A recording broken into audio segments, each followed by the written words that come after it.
Ibinigay ni Papa ang bahay ko sa kapatid ko, nakalimutan nilang itanong kung sino ang tunay na may-ari.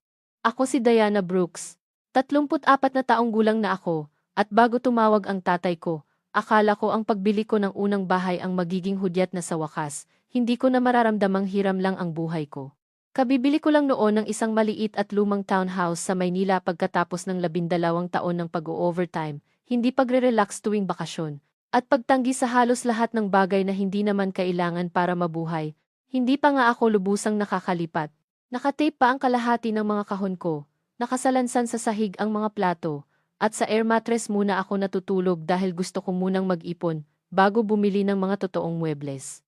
Noong umagang iyon, nasa kusina ako at sinusukat ang pader para sa lalagyan ng libro nang umilaw ang telepono ko. Hindi man lang bumati ang tatay ko. Ang sabi niya, kailangan mo nang kunin ang mga gamit mo riyan. Mas kailangan ng kapatid mo ang bahay kaysa sa iyo. Natawa ako noong una dahil napaka-absurdo ng sinabi niya, parang hindi totoo. Pagkatapos ay nakisali ang nanay ko sa speakerphone at seryosong nagsabi, huminahon ka, Diana. Bahay na ito ng kapatid mo ngayon. Magpakadewat ka naman. Sa background, narinig ko ang takbuhan ng mga bata, ang pagbubukas ng mga pinto ng cabinet, at ang boses ng kapatid ko malambing, mayabang, at parang komportableng-komportable sa lugar na hindi naman niya binayaran. Hindi ka malugod dito, kaya huwag mo nang pangkatin pa ang gulo. Iyon ang sandali na parang nahulog ang sikmura ko kaya napahawak ako sa counter. Hindi sila nagpapaalam. Nakalipat na sila. Ginamit ng tatay ko ang emergency key na ibinigay ko sa kanya habang nasa trabaho ako at ang buong kinabukasan ko ay ipinamahay na parang isang pabor sa pamilya. Pagkalipas ng 2 araw, nagpa-housewarming party pa sila sa bahay ko at ipinagsabi sa mga tao na wala raw akong naitutulong kahit kanino. Akala nila ay nabura na nila ako. Ang nakalimutan nila, ang bagay na walang sinuman sa kanila ang nag-abalang suriin, ay kung kanino nakapangalan ang titulo ng lupa at bahay. Bago ko sabihin sa inyo kung ano ang sinabi niya at kung ano ang nangyari matapos kong lumayas, sabihin ninyo sa index, anong oras na ba sa inyo ngayon, at saan ninyo ito pinapanood. Gusto kong malaman kung gaano kalayo ang mararating ng kwentong ito. Sa loob ng 3 magkakasunod na araw, hindi ako umiyak. Alam kong kakaiba pakinggan, pero sobrang nabigla ako para umiyak. Pumasok pa rin ako sa trabaho sa museo, nag-check ng mga lumang mapa mula noong panahon ng Espanyol, nag-asikaso ng mga dokumento para sa mga hiram na artifact mula sa ibang bansa, sumagot sa mga email, at ngumiti sa mga donor habang paulit-ulit na tumatakbo sa utak ko ang linyang, bahay na ito ng kapatid mo ngayon. Ang trabaho ko bilang registrar sa museo ay umiikot sa dokumentasyon, pagpapatunay, at legal na pagmamay-ari. Sinusubaybayan ko kung ano ang pagmamay-ari ng sino, saan nanggaling, saan pupunta, at kung anong mangyayari kapag may humawak sa isang bagay na wala naman silang karapatang pakialaman. Humahawak ako ng mga mamahaling artifact na may mas matinding legal na proteksyon kaysa sa ibinigay sa akin ng sarili kong pamilya. Noong ika-4 na gabi, dumaan ako sa tapat ng bahay, pagkababa ng araw, bukas ang ilaw sa balkonahe ko. Hindi sa lumang apartment ko, kundi sa mismong balkonahe ko. Nakakita ako ng stroller ng bata sa may hagdan, mga maliliit na sapatos na nakahanay sa may pinto, at isang palamuti sa pinto na hindi ko naman binili. Isang tawa ang narinig ko mula sa nakabukas na bintana, and nakilala ko agad iyon. Si Vanessa, ang paboritong anak, ang laging nakakatapak sa malambot na unan, kahit kaninong likod pa ang apakan niya. Noong gabing iyon, nagbukas ako ng storage bin sa apartment ko, at nakakita ng hard drive na puno ng mga lumang video ng pamilya na matagal ko ng planong ayusin. Hindi ako naghahanap ng sakit ng nakaraan. Naghahanap ako ng patunay na hindi ako nababaliw. Nag-click ako ng isang file, tapos isa pa, at isa pa. Noong 8 taong gulang ako, hawak ko ang isang spelling bee trophy habang inaayos ng nanay ko ang sash ni Vanessa para sa isang pageant at sinasabi sa camera na i-zoom in sa magandang anak. Noong 14 ako, nasa background ako ng isang Christmas video. Nagbabalot ng mga regalo habang pinifilm ng tatay ko si Vanessa na nagbubukas ng isang second-hand na kotse na pinaghirapan nilang mabili kahit nagkautang-utang sila. Noong 22 ako, sa salo-salo para sa graduation ko sa kolehiyo, nagtaas ng baso ang nanay ko para mag-toast, pero kahit paano ay naging tungkol kay Vanessa ang talumpati kung paano raw nito, hinahanap ang sarili nito, hindi ito isang malaking pagtataksil lang. 100 maliliit na pagbaliwala ito, na paulit-ulit na ginawa hanggang sa ako, na ang naging kabayo ng pamilya, at siya naman ang naging prinsesa. Iyon ang sandali, na sa wakas ay binigkas ko ang mga pangalan nila, ng malakas sa walang taong kwarto, na parang nagbabasa ng sakdal sa korte. Robert Brooks, Elaine Brooks, Vanessa Brooks. At nang sabihin ko iyon sa ganoong paraan, may kung anong lumamig sa loob ko. Tumigil na ako sa pag-iisip bilang isang anak at nag-isip na ako bilang isang tagapamahala ng mga rekord. Kinuha ko ang settlement statement mula sa pagbili ko ng bahay. Solong may-ari, Diana Brooks. Sinuri ko ang loan sa bangko. Solong nangutang, Diana Brooks. Insurance ng bahay, mga bayarin sa kuryente at tubig, titulo, rehistro sa buwis lahat sa akin. Pagkatapos ay tiningnan ko ang app ng doorbell camera na ipinatipid ko, pero bihirang gamitin. Nandoon pa ang video recording. Ang tatay ko na nagbubukas ng pinto, ang nanay ko na nagpapasok ng mga garment bag, si Vanessa na nag-uutos sa mga nagbubuhat ng gamit habang may hawak na lati, ang asawa niyang si Grant na nagpapasok ng mga digong-gradong larawan. At ang isa sa mga kahon ko, iniwan lang sa gilid ng kalsada na parang basura. Hindi lang sila lumampas sa linya. Sila mismo ang nag-document ng sarili nilang paglabag sa batas para sa akin, at naka-high definition pa. Ang sumunod na sampal ay nanggaling sa social media. Nag-post si Vanessa ng isang nakangiting larawan ng pamilya sa sala ko na may caption na, "Sa wakas, nandoon na kami sa aming habambuhay na tahanan. Laking pasasalamat sa mga taong tunay na nandyan para sa amin." Nag-comment ang nanay ko ng mga heart emoji. Isinulat ng tatay ko, "Ipinagmamalaki kita, anak." Dose-dose ng mga estranghero ang bumati sa kanila. Isang babae ang sumulat, "Napakasaya ko na tinulungan ka ng pamilya mo na makabangon ulit." Sabi naman ng isa, "Masarap makitang pinagpapala ang mga mabubuting tao." Matagal kong tinitigan ang screen na iyon hanggang sa lumuha ang mga mata ko.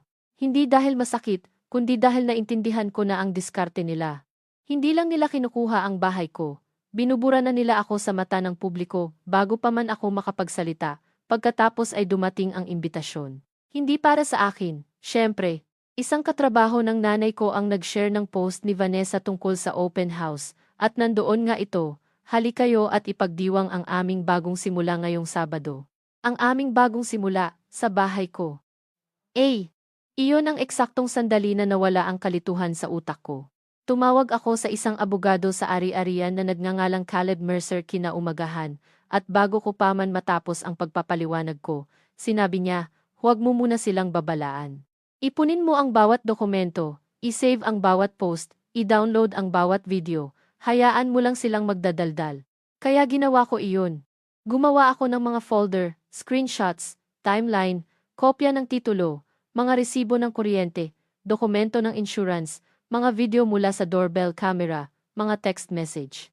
At maging ang larawan ng code ng lockbox na minsan kong ipinagkatiwala sa tatay ko. Akala nila ako pa rin ang anak na hindi napapansin. Pero ang pagiging invisible ay may silbi kapag ang mga taong minamaliit ka ay masyadong mayabang para itago ang kanilang mga ebidensya. Bago matapos ang linggong iyon, mayroon na akong legal file na sapat ang kapal para mangalay ang mga kamay ko. Bago matapos ang sumunod na linggo, handa na akong pumasok sa sarili kong bahay at hayaan silang itanghal ang kanilang mga kasinungalingan sa huling pagkakataon. Ang housewarming party ay gaganapin sa araw ng Sabado, alas 4 ng hapon. Dumating ako ng alas 4:20 dahil mahalaga ang tiyempo kapag abala ang mga tao sa paghanga sa kanilang sarili. May mga kotse sa magkabilang gilid ng kalsada. Nakilala ko ang mga kapitbahay na hindi ko pa nakakasalubong, mga kasimbahan ng nanay ko, 2 kalaro sa golf ng tatay ko, at hindi bababa sa 1 dosenang estranghero na may hawhaw na paper plate at pulang plastic cup sa isang bahay na hindi ko pa man lang natitirhan.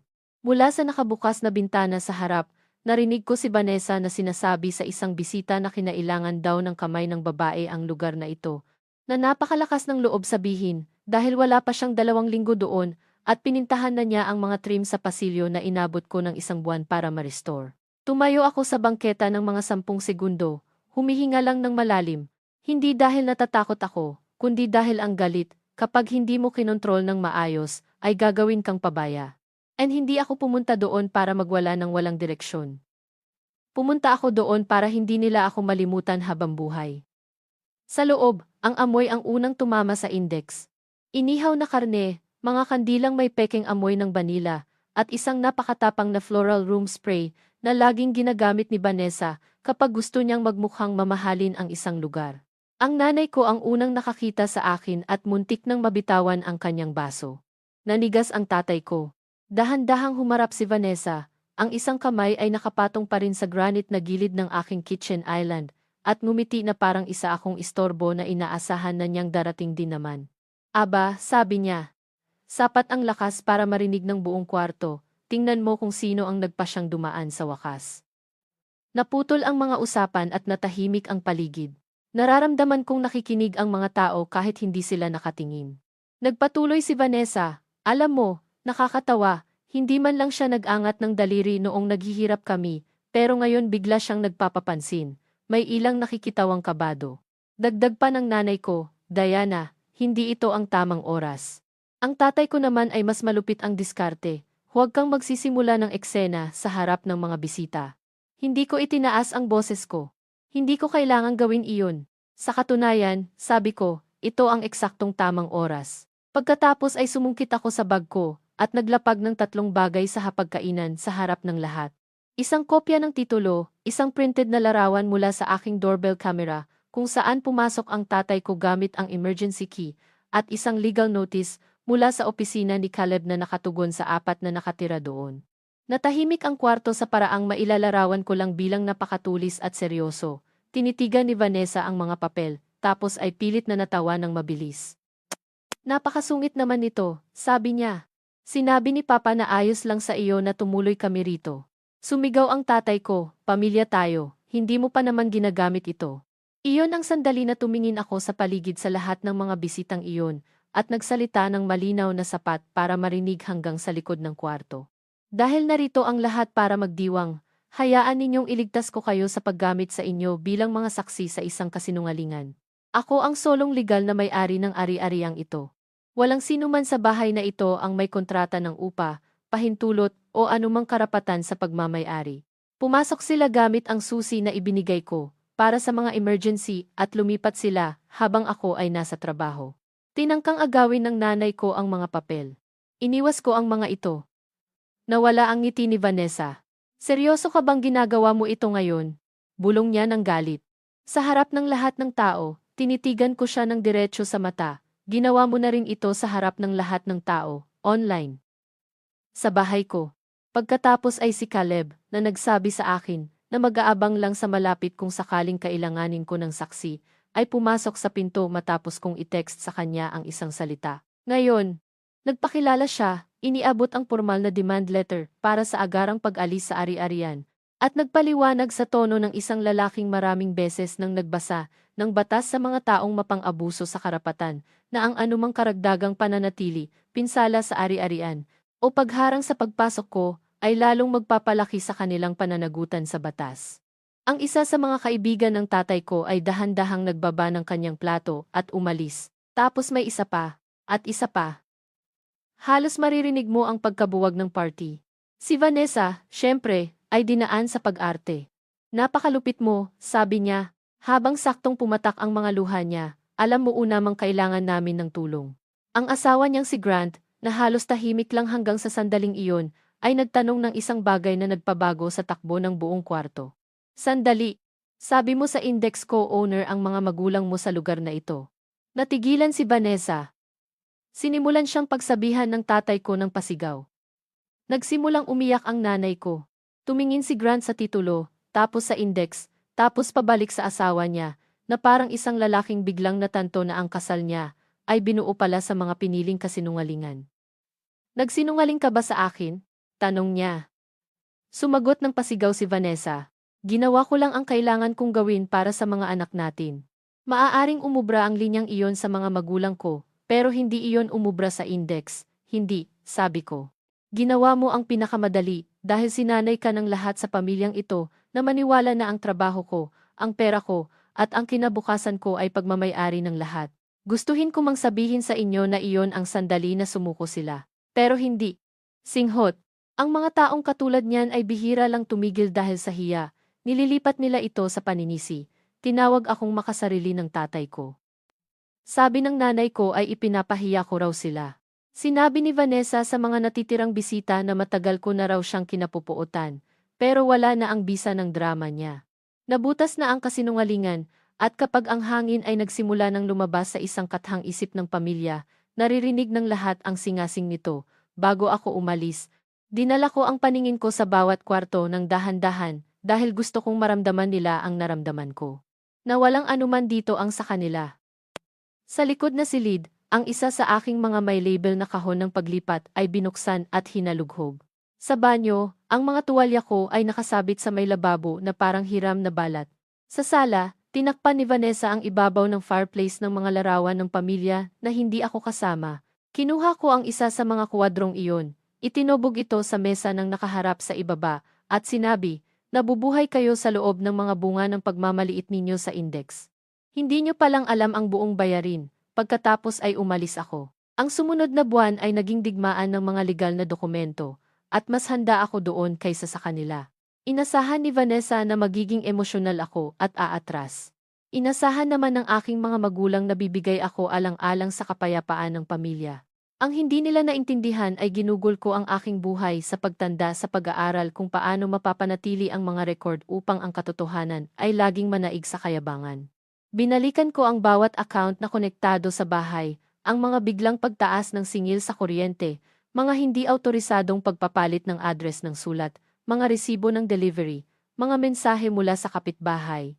Isang contractor invoice para sa isang ilegal na paggiba ng pader na ipinagmamayabang pa ni Vanessa sa Instagram, isang abiso sa buwis na nakatali sa isang maliit na online boutique na inirehistro niya gamit ang address ko, nang walang pahintulot.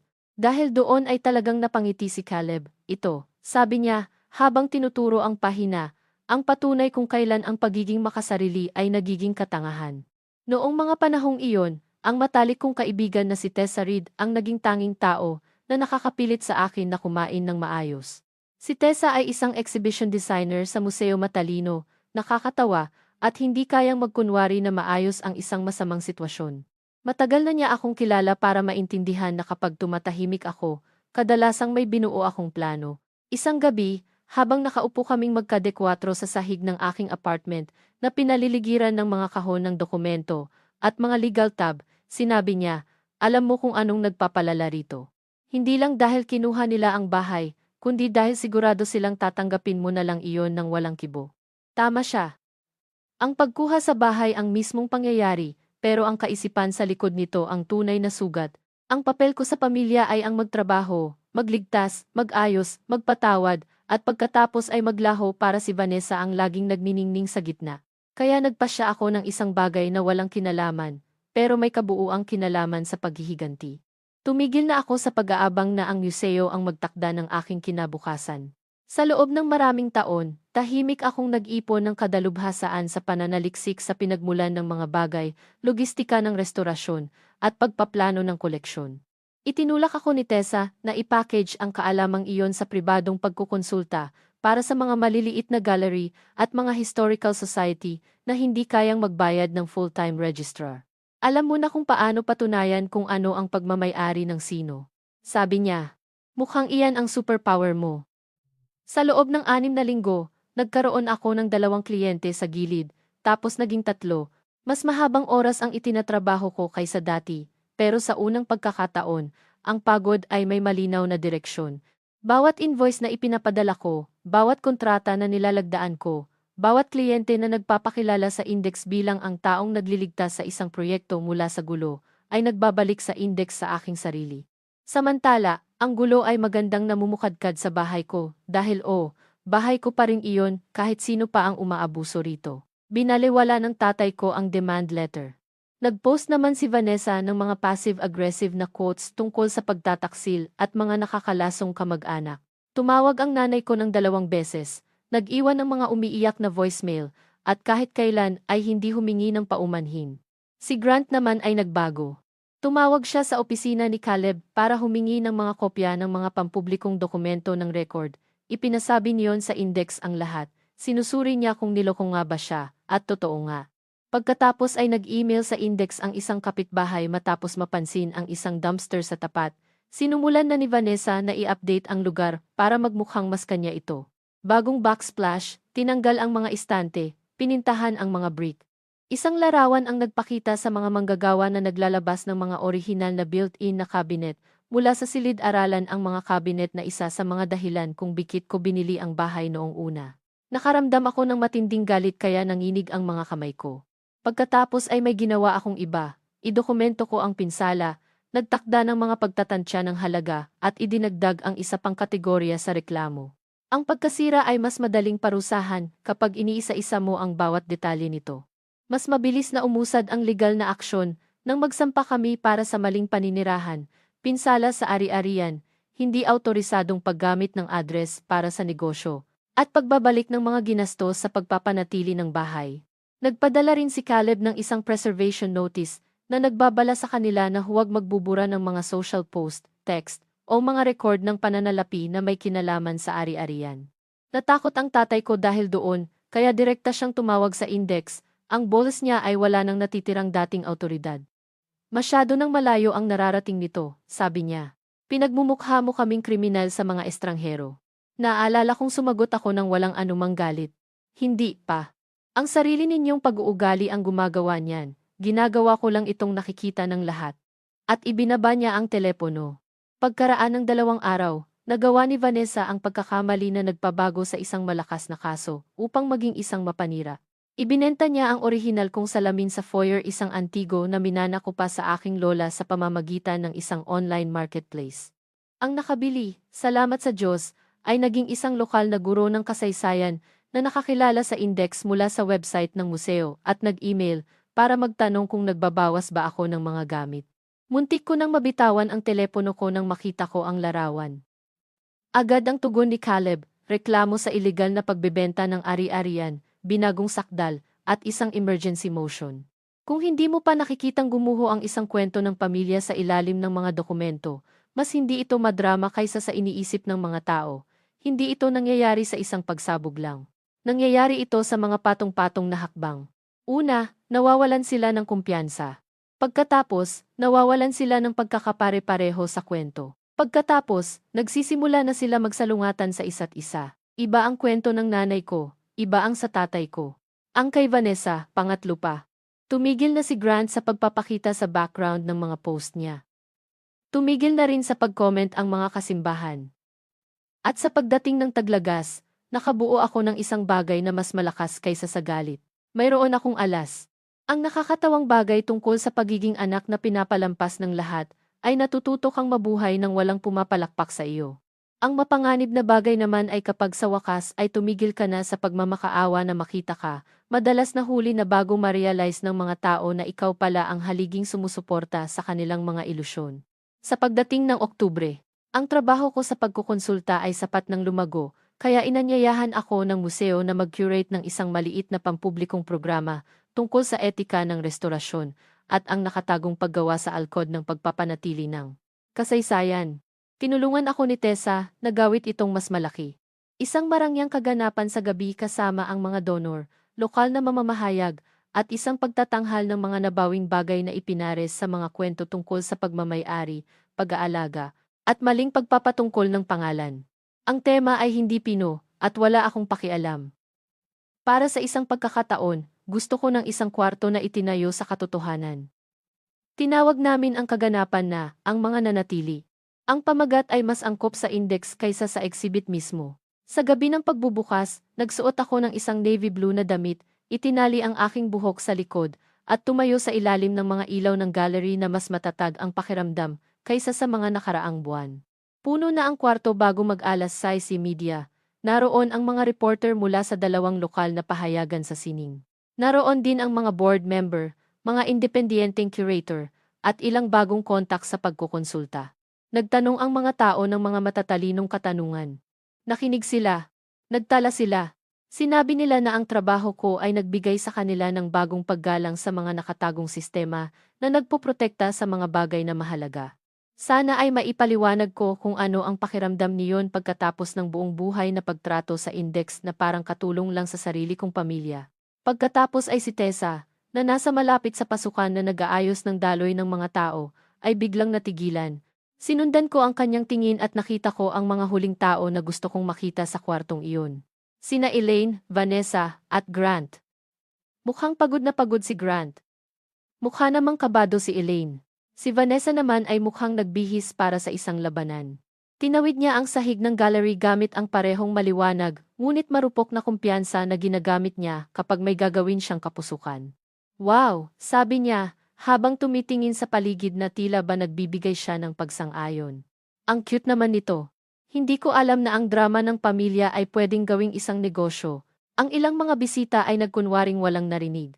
Ang iba naman ay talagang nakarinig.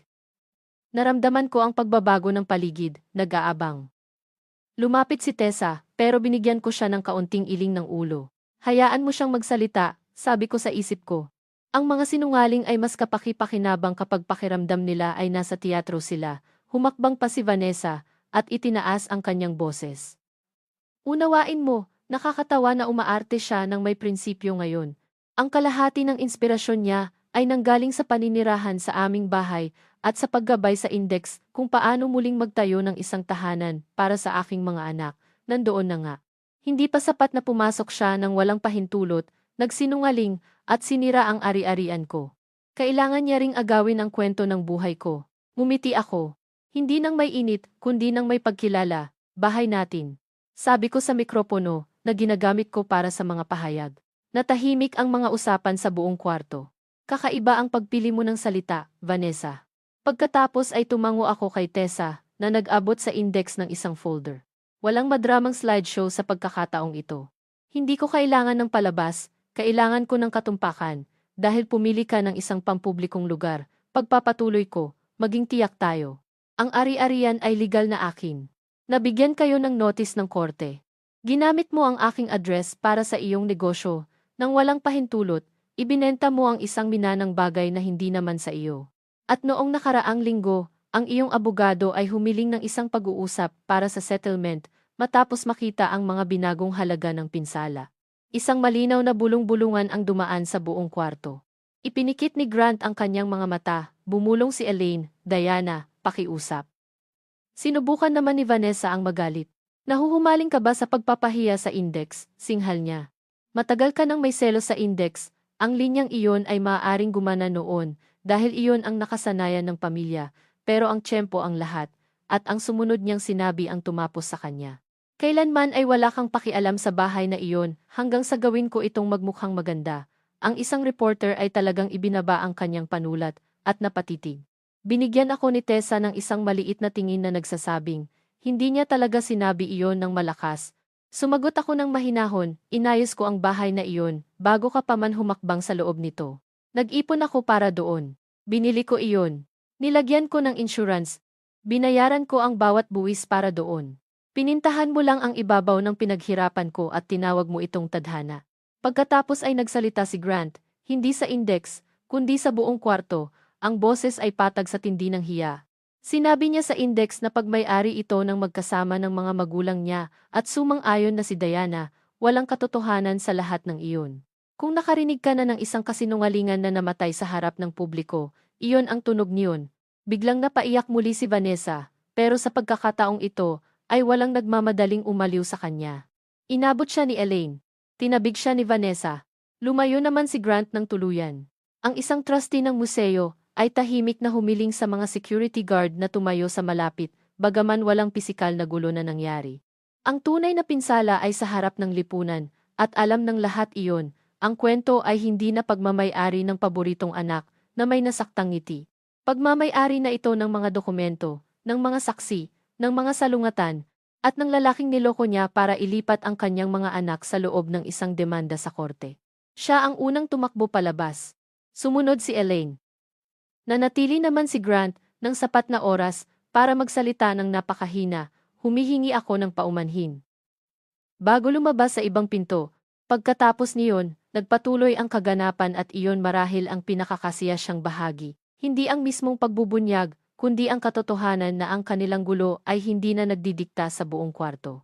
Nagtanong ang mga tao kung ayos lang ba ako.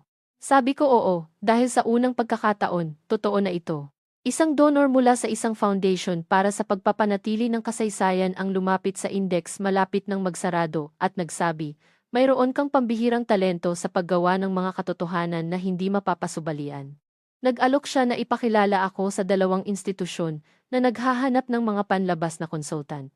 Sa biyahe pa uwi, tumawa ng napakalakas si Tessa, kaya kinailangan niyang itabi ang kotse.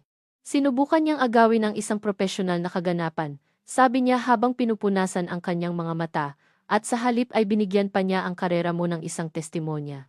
Ngunit sa ilalim ng katatawanan ay may isang bagay na mas matigas at mas malinis. Palaging umaasa si Vanessa sa pagiging malapit ng pamilya para patahimikin ako. Sa sandaling ang katotohanan ay lumipat sa pampublikong espasyo kung saan ang mga tungkulin ay mas mababa ang kahalagahan kaysa sa mga record. Wala na siyang natitira kundi ang pag-arte, at ang pag-arte na walang kredibilidad ay ingay lang sa mamahaling sapatos.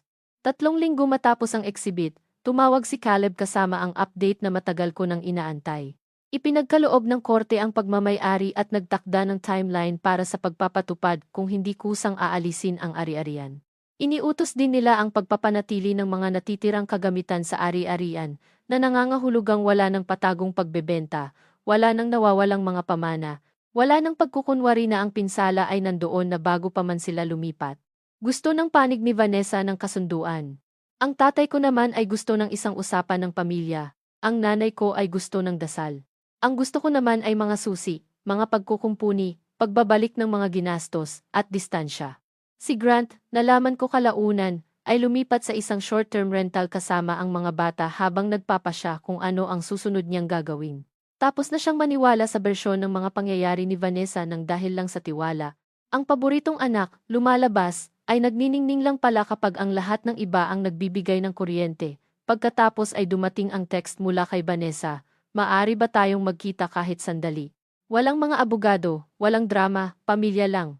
Tinitigan ko ito ng matagal, hindi dahil natutukso ako, kundi dahil nabighani ako sa tindi ng lakas ng loob niya. Walang mga abogado. Pagkatapos ng pagpasok ng walang pahintulot, maling paggamit ng address na tila pandaraya, pagkasira ng ari-arian, paninirang puri online, at ang pagbebenta ng salamin ng aking lola, para iyong paghiling sa isang siruhano na itabi ang anit sa gitna ng isang operasyon na nagliligtas ng buhay dahil ang hiwa ay naramdamang personal. Hindi ko sinagot, pagkaraan ng 1 oras, tumawag ang tatay ko, "Ang nanay mo ay nagkakabuwag-buwag na," sabi niya. "Kailangan na itong matapos." Sabi ko, "Matatapos ito kapag itinigil mo na ang pagtrato sa buhay ko na parang karugtong lang ng mga gusto ni Vanessa." Bumuntong hininga siya ng malalim. Pagkatapos, sa unang pagkakataon, may takot na pumasok sa kanyang bungsod. "Hindi mo naiintindihan kung gaano kalala ang nangyayari dito." Muntik na akong matawa. "Naiintindihan ko ng perpekto," sabi ko, "kaya nga sa wakas ay gumagana na ito." Gayunpaman, sumang-ayon ako sa isang pagpupulong, ngunit sa aking mga tuntunin. Hindi sa kanilang simbahan, hindi sa bahay, hindi sa ilang restaurant kung saan maaari silang mag-arte ng normal na buhay. Sinabi ko kay Caleb na gusto kong handa ang bawat may katuturang file, nakaayos ang bawat pagtatantya ng pinsala, malinaw ang bawat kategorya ng pagbabalik ng bayad. Pagkatapos ay inanyayahan ko sila sa aking apartment, ang masikip na apartment na minsan nilang kinalaban, ang apartment na tahimik kong ginawang sentro ng utos. Tinulungan ako ni Tessa na iayos ang lugar nang may halos nakakatawang katumpakan. Mga legal binder sa hapagkainan, mga printed na larawan sa may label na folder, mga quote mula sa mga contractor, kopya ng possession order, spreadsheet singhot ng mga gastusin sa pagpapanatili, imbakan, pagkukumpuni, at mga halaga ng kapalit. And oo, naghintay si Caleb sa kwarto hanggang sa i-text ko siya na lumabas. Natutunan ko ang isang mahalagang bagay sa lahat ng ito. Ang sorpresa ay hindi kalupitan kapag ginamit upang ihinto ang patuloy na pagnanakaw. Ang sorpresa ay pagpigil. Dumating sila sa isang kulay abo na hapon ng linggo. Si Robert ang una, mukhang mas matanda ng marami pang taon. Si Elaine sa likod niya, may hawak na mga tissue. Si Vanessa ang huli, may suot na sunglasses sa loob ng bahay, na nagsabi sa index ng lahat ng tungkol sa kanyang kasalukuyang kalagayan. Tinanggal niya ang mga ito, at halos hindi ko siya nakilala. Hindi dahil mukha siyang kakilakilabot, kundi dahil mukha siyang karaniwan, hubad sa ningning ng pamilya, hubad sa kaisipan na may ibang tao na sasalo sa epekto ng kanyang ginawa. Siya ang isang babae na gumawa ng isang makasariling desisyon na masyadong marami at sa wakas ay umabot sa isang pader na hindi galaw, walang yumakap sa index. Mabuti naman. Naupo kami. Ang kwarto ay naramdamang mas maliit kaysa dati. Hinayaan ko ang katahimikan na manatili hanggang sa maging sapat itong hindi komportable para maging tapat ang lahat. Nagsimula ang aking tatay sa karaniwang pananalita, mga maling pagkaunawa, emosyon, strain ng pamilya, walang naglayong manakit. Hinayaan ko siyang magsalita hanggang sa sabihin niyang, lahat tayo ay nagkamali, pagkatapos ay itinulak ko ang isang binder sa kanya, at sinabi, hindi, kayo ang gumawa ng mga desisyon. Inakay ko sila sa bawat isa nito, hindi awtorisadong pagpasok. Paninirahan ng walang pahintulot, pinsala mula sa hindi naaprubahang mga pagsasaayos, pagpaparehistro ng negosyo gamit ang aking address. Pagbebenta ng aking ari-arian. Mga pampublikong maling pahayag, mga bayarin sa legal, mga pagkaantala sa paglipat, tumaas na panganib sa insurance, mga gastos sa imbakan. Mga quote mula sa contractor. Mga halaga ng kapalit. Ang bawat pahina ay isang pangungusap na akala nila ay hindi kailanman isusulat. Nagsimulang umiyak si Elaine sa kalahati ng binabasa ko. Sumabad naman si Vanessa ng 2 beses. Parehong beses para sabihing nagmamalabis ako, at parehong beses na iniabot ko sa kanya ang isa pang dokumento. May isang tiyak na uri ng katahimikan na bumabagsak kapag natanto ng mga tao na ang emosyon ay hindi kayang burahin ang papel. Halos banal ito. Pagkatapos ay tinawag ko si Caleb na pumasok. Ang aking nanay ay talagang napasinghap. Binaling naman ni Vanessa ang, hindi ka panipaniwala. Naupo si Caleb, binuksan ang sarili niyang folder, at ipinaliwanag ang mga opsyon sa simpleng Tagalog. Umalis sa takdang petsa, isuko ang mga susi, payagan ang inspeksyon, bayaran ang napagkasunduang pinsala sa paglipas ng panahon, at makipagtulungan o harapin ang pagpapatupad ng batas, pinalawak na sibil na pananagutan, at posibleng pagsasanggunin ng mga tiyak na gawi para sa higit pang pagsusuri, depende sa kung ano ang matutuklasan sa proseso ng discovery. Namutla ang aking tatay sa salitang discovery. Mabuti naman. Ang discovery ang lugar kung saan ang mga kathang isip ng pamilya ay namamatay sa ilalim ng panunumpa sa korte. Sinubukan ni Vanessa ang isang huling manipulasyon. Tumingin siya sa index ng may basang mga mata at nagsabi, talaga bang gagawin mo ito sa sarili mong kapatid? Sa isang segundo, ang bata sa loob ko, ang sinanay na makaramdam ng kasalanan sa simpleng pag-iral nito, ay gumalaw. Pagkatapos ay sumagot ang may edad na ako, hindi, Vanessa. Ginagawa ko ito dahil ginawa mo ito sa sarili mong kapatid, at umasa ka na walang magiging epekto. Iyon ang naging turning point. Hindi dahil humingi sila ng paumanhin, hindi sila humingi. Hindi talaga, sila ay nagkabuwag-buwag. Inamin ni Elaine na sinabi niya sa mga kamag-anak na ang bahay ay kay Vanessa na ngayon dahil inasahan niyang hindi ko ito kailanman hahamunin. Inamin naman ni Robert na ginamit niya ang emergency key dahil may kailangang gumawa ng desisyon. Inamin ni Vanessa na pinalitan niya ang mailing address ng negosyo dahil ang mga problema niya sa upa sa lumang pwesto ay sumisira sa mga benta at ang aking kapitbahayan ay nagmukhang mas matatag tingnan sa internet. Ang bawat pag-amin ay nagpaliit sa kanila. Ang bawat sagot ay nagpatahimik sa index. Sa oras na umalis sila, wala nang nagkukunwari na nandoon kami para maghilom. Naroon kami para isara ang isang patibong. Wala sila nilagdaan sa araw na iyon, pero nakita na nila ang buong tanawin. At kapag sa wakas ay naintindihan na ng mga tao ang laki ng bangin na kanilang kinatatayuan sa malapit, ang ilan sa kanila ay humahakbang pabalik. Ang ilan naman ay tumatalon pa rin. Si Vanessa, lumalabas, ay mayroon pa palang isang masamang desisyon na natitira sa kanya. Ang huling pagbagsak ay nangyari ng mas mabilis kaysa sa hula ni Caleb. 2 araw matapos ang pagpupulong, nagsampa si Grant para sa legal na hiwalayan. Alam kong ang ilang manonood ay mahilig sa mga kwento ng paghihiganti kung saan ang asawa ay agad na nagiging bayani, pero hindi iyon ang nangyaring ito, hindi ko siya kaalyado. Isa siyang lalaki na natuklasan na inilipat niya ang kanyang mga anak sa isang legal na sakuna, dahil ang kanyang asawa at mga biyenan ay nagsinungaling at pinili niya ang sariling kaligtasan. Gayunpaman, ang epekto kay Vanessa ay sakuna. Kung wala ang kita ni Grant at ang kanyang negosyo ay umawga na mula sa mga isyu sa buwis na nakatali sa maling paggamit ng address, hindi na niya maaaring ikunwari na ito ay isang away magkapatid lang. Isa itong nasusukat na kabiguan sa buhay. Tumawag ang tatay ko ng 3 beses sa isang araw, at nang sa wakas ay sumagot ako, hindi na siya katunog ng lalaking minsan, nang nag-utos sa index na kunin ang aking mga gamit. Pakiusap, sabi niya, hindi namin kaya ng nanay mo na bayaran ito. Iyon ang sandali na natutunan ko ang bahagi na itinago nila, kahit sa index. Sa pagmamadali na itaguyod ang imahe ni Vanessa, naubos na pala nila ang halos lahat ng kanilang ipon sa pagtulong sa mga utang nito at sa matrikula sa paaralan ng mga bata. Sa pag-aakalang ang aking bahay ay magbibigay sa kanya ng oras para makabawi. Nagsugal sila sa lahat ng bagay dahil naniwala sila na ako ang ligtas na anak, ang isa na tahimik na mabubuhay kahit isakripisyo. Sila ay umalis din naman sa wakas. Hindi lumabas ng may grasya. Siyempre, nag-iwan si Vanessa ng kalahating nakabalot na sama ng loob sa bawat kwarto. Mga murang kabit kung saan ang mga mas magaganda ay tinanggal. Mga butas ng pako, sirang trim, nawawalang mga hardware, isang basag na til malapit sa likod na pasukan. Ngunit, umalis siya. Ang unang pagkakataon na pumasok ako muli sa loob matapos palitan ang mga lock, tumayo ako sa foyer at nakinig lang. Walang mga hakbang na hindi akin. Walang hiram na tawa. Walang kasinungalingan na sumusubok na manirahan sa mga pader. Amoy alikabok, pintura, at isang napakamahal na leksyon. Idinokumento ng inspektor ni Caleb ang lahat. Nabawi namin ang salamin ng aking lola mula sa mamimili na naging sapat ang kabaitan para ibalik ito matapos marinig ang kwento. Ang mga built-in na cabinet sa silid-aralan ay kailangang muling itayo. Ang fireplace ay may mga ukit mula sa mga pako na ipinukpok ng dekorador ni Vanessa. Ang kabuuang mga pinsala ay sapat ang kapangitan, kaya natapos ang aking mga magulang sa pagbebenta ng isang maliit na rest house sa tabi ng lawa na maraming taon na nilang ipinagmamayabang upang mabayaran ang bahagi ng kasunduan.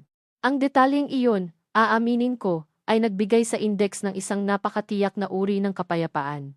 Kung tungkol naman sa pampublikong epekto, hindi ito nanggaling sa pagrereklamo ko online, nanggaling ito sa katahimikan, mga katotohanan, at ang likas na pagkalat ng mga bungan yun. Nalaman ng mga kasimbahan ang ilang bahagi. Nalaman ng mga kapitbahay ang higit pa. Nalaman naman ng pamilya ni Grant ang natitira. Ang butik ni Vanessa ay nawalan ng kredibilidad matapos ibunyag ng mga issue sa customer service kung gaano ka-unstable ang mga bagay sa likod ng mga eksena. Tumigil na ang aking nanay sa pag-post ng mga inspirational na quotes tungkol sa pagkakaisa ng pamilya. Tumigil na rin ang aking tatay sa pagbibigay ng payo kahit kanino. At nang tumawag ang isang pinsan para sabihing umaasa siya na hindi ako masyadong nagiging matigas sa kanila, sumagot ako gamit ang pinakamalayang pangungusap ng aking buhay. Malugod kang tanggapin silang patuluyin sa ilalim ng pangalan mo. Binago niya ang paksa agad-agad. Nakatutuwa kung gaano kabilis matuyo ang pakikiramay kapag may kasama na itong utang sa bahay, pananagutan, at mga bayarin sa pagkumpuni. Pagkaraan ng ilang panahon, humiling sina Robert at Elaine na magkita muli. Halos tumanggi ako. Pagkatapos ay natanto ko na may gusto akong isang bagay, hindi pagkakasundo, kundi kalinawan. Nagkita kami sa isang coffee shop malapit sa korte, isang neutral na lugar. Umiyak ang aking nanay bago pa man siya maupo. Mukhang wasak naman ang aking tatay. Walang mga dahilan sa pagkakataong ito, tanging ang manipis at natitigilang hapis ng mga taong sa wakas ay nakatitig sa kung ano ang naging halaga ng kanilang paboritismo. Akala namin ay maiintindihan mo, bulong ng aking nanay. Iyan ang problema, sabi ko. Palagi ninyong iniisip na maiintindihan ko ang pagtrato sa index bilang mas mababa. Sinubukan ng aking tatay na sabihing mahal nila kaming dalawa. Pinatigil ko siya. Ang pag-ibig na walang paggalang ay kontrol lang na may suot na mas malambot na damit. Wala sa kanila ang may sagot doon. Nagtanong sila kung maaari ba kaming magtayo muli. Sinabi ko sa kanila ang katotohanan. Marahil isang araw, sa maliliit na paraan, kung matututo sila ng mga hangganan at isa sa buhay ang mga ito. Ngunit hinding-hindi na muli silang magkakaroon ng susi sa aking tahanan, access sa aking mga account, o automatikong pagpasok sa aking buhay. Ang pagpapatawad, kung dumating man ito, ay hindi magbabalik ng karapatan. Ang mas malalim na paghihiganti ay hindi dahil nawalan si Vanessa ng bahay. Hindi rin dahil nag-crack ang kanyang kasal, nawasak ang kanyang imahe, o ang aking mga magulang ay kailangang magbenta ng ari-arian para bayaran ang pinsala. Ang mas malalim na paghihiganti ay ito, hindi na ako magagamit para sa tungkulin na isinulat nila para sa index. Hindi ako ang maaasahang extra sa spotlight ni Vanessa. Hindi ako ang anak na ang kakayahan ay maaaring anihin ng walang pagkilala. Hindi ako ang tambakan ng emosyon kung saan itinatapon ng lahat ang halaga ng pagpapanatili sa paboritong anak na nagniningning. Binalikan ko ang bahay, oo, ngunit mas mahalaga, binalikan ko ang pagkaakda ng buhay ko. Muli kong itinayo ang silid-aralan, ibinalik ang trim, isinabit muli ang salamin. Naglagay ng isang mahabang oaking mesa sa hapagkainan at nag-anyaya ng mga tao na hindi kailanman humiling sa index na maglaho para sa kaginhawaan ng ibang tao. Tumawa si Tessa nang makita niya ang natapos na lugar at nagsabi, ngayon ay mukha na talaga itong pagmamay-ari ng isang babaeng may mga pamantayan. Tama siya. Kaya, ano ang leksyon sa lahat ng ito? Hindi ito ang pamilya ang laging nauuna. Ang linyang iyon ay nagprotekta na sa maraming masamang pag-uugali. Ang tunay na leksyon ay ang pamilya ay hindi isang panghabambuhay na pahintulot na pumasok ng walang karapatan. Hindi sa iyong tahanan, sa iyong pananalapi, sa iyong pagkakakilanlan, o sa iyong kapayapaan. Ang pagiging kamag-anak sa isang tao ay hindi nagbibigay sa kanila ng karapatan na muling isulat ang iyong paggawa bilang kanilang plano sa pagliligtas. At ang pagiging malakas ay hindi nangangahulugang ipinanganak ka para tanggapin ang kawalan ng katarungan ng tahimik. Minsan, ang pinakamapagmahal na bagay na maaari mong gawin para sa iyong sarili ay hayaang dumating ang mga bunga ng hindi pinalalambot. Minsan, ang hitsura nito ay isang utos ng korte, isang locksmith, at isang katahimikan na wala ng sinuman sa iyong pamilya ang maaaring manipulahin. Kung ikaw ang anak na sinasabihan na maging mature, maunawain, mapagbigay, mapagpasensya, at mababa ang maintenance, habang ang iba naman ay walang katapusang pinatatawad, pakinggan mo ako ng malinaw. Ang iyong mga hangganan ay hindi kalupitan. Ang iyong singhot, mga record, ay hindi kababawan. Ang iyong pagtanggi na magamit ay hindi kapaitan. Ito ay paggalang sa sarili. At kung naranasan mo nang maitulak sa tabi upang ang paborito ay patuloy na manalo, sabihin mo sa index, sa mga komento, ano ang naging breaking point mo. Ang susi, ang kasinungalingan, o ang party na itinapon nila sa isang bahay na hindi kailanman naging kanila. Salamat sa pakikinig. Ang pinakatumatak sa index sa kwentong ito ay ang pinakamalalim na pagtataksil ay hindi kailanman tungkol sa bahay lang. Ito ay tungkol sa mga taon ng kawalan ng paggalang na itinuring na normal. Ang tagumpay ni Diana ay kasiya siya dahil hindi siya nanalo sa pamamagitan ng kalupitan. Nanalo siya sa pamamagitan ng lakas ng loob, katotohanan, at mga hangganan. Iyon ang nagpapalakas sa kwento kaysa sa ordinaryong paghihiganti. Ipinakita nito na ang pagprotekta sa iyong kapayapaan ay hindi makasarili, at ang pamilya ay hindi dapat maging dahilan para sa kawalan ng katarungan. Ano ang mas makakasakit sa iyo, ang katotohanan na kinuha nila ang bahay, o ang katotohanan na umarte sila na parang ang sakit mo ay walang kuwenta sa lahat?